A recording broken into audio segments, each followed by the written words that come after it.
ole tuna hian Mizo khawpui hmasa ber an ti thin tun hma in Selesih sang sari khua kan ti kan hriat thin Zawlsei khawming tian ti tak kan fang thuak lok dona kan soi pa anga hei lung te po aleng kan tet line social studies vela subject kan zir thina tun tuma hian a khua te kan han kal ta hiala eng ang che nge khua hi lo om ti velte han fang pa in kan han soi anga kho chan chin te kan hriat thei ang chin tlema zong zong chu ngun devin kan lo ngai chang don nia Zawlsei khawming puchan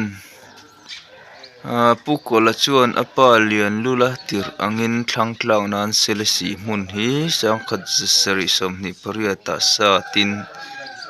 sang sari som thuma an luat rana chan rang awangin sangkhat sari som nga pakhat vel khan an ro sanani fanai lal kap hlia chuan afapa sang luai tan kum sang azukpo pasari a Selesih hmun atanga chimlam ke ni vel hla khothar sa ta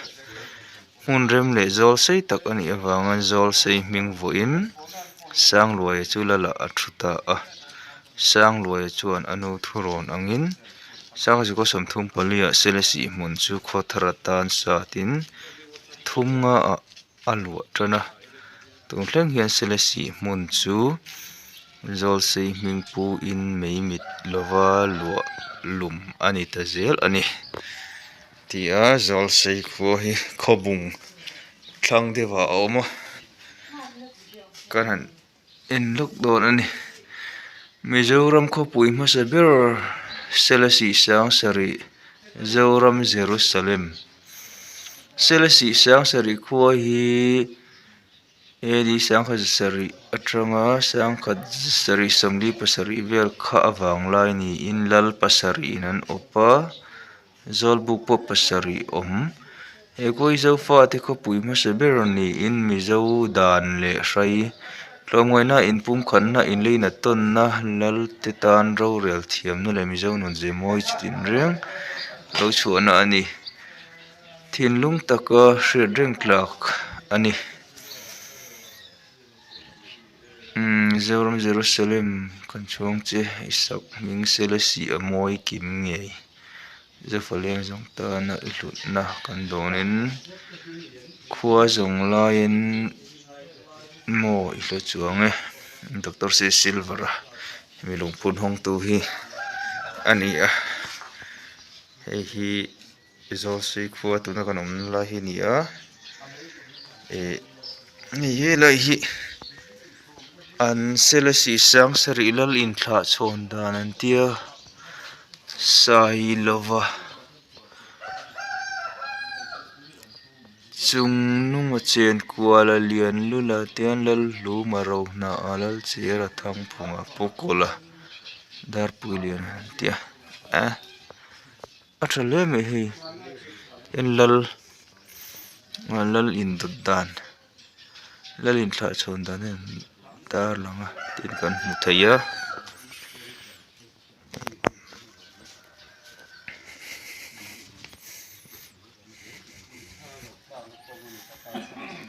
hei Selesih sang sari hriat reng na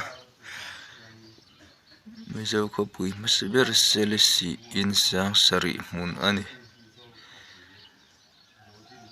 ten lal te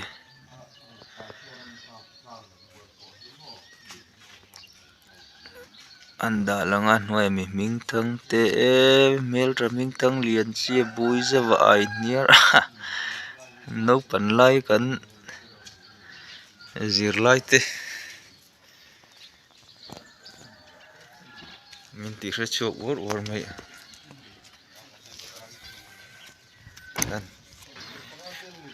kan umri vak man lova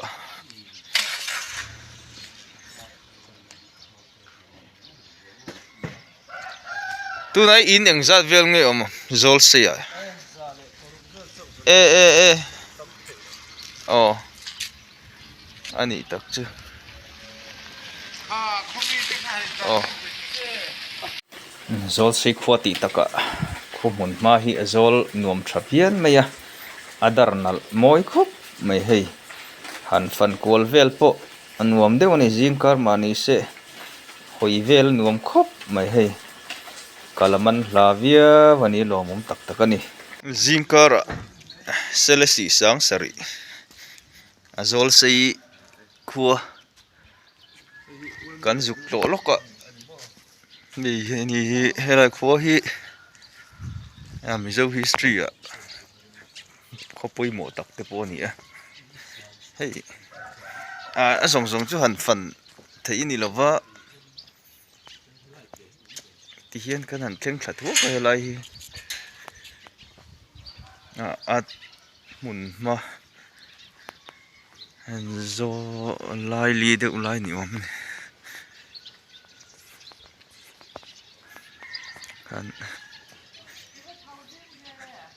kan an kal Zawlsei khua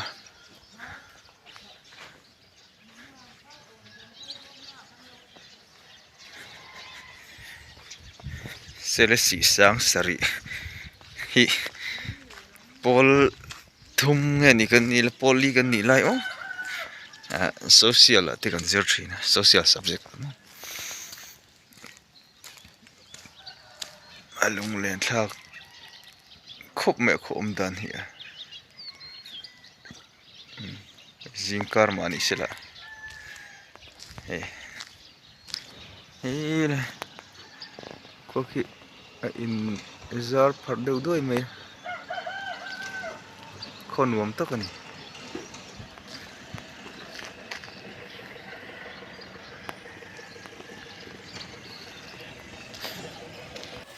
ale kha kan han mu tak le kan han riat tak ang khan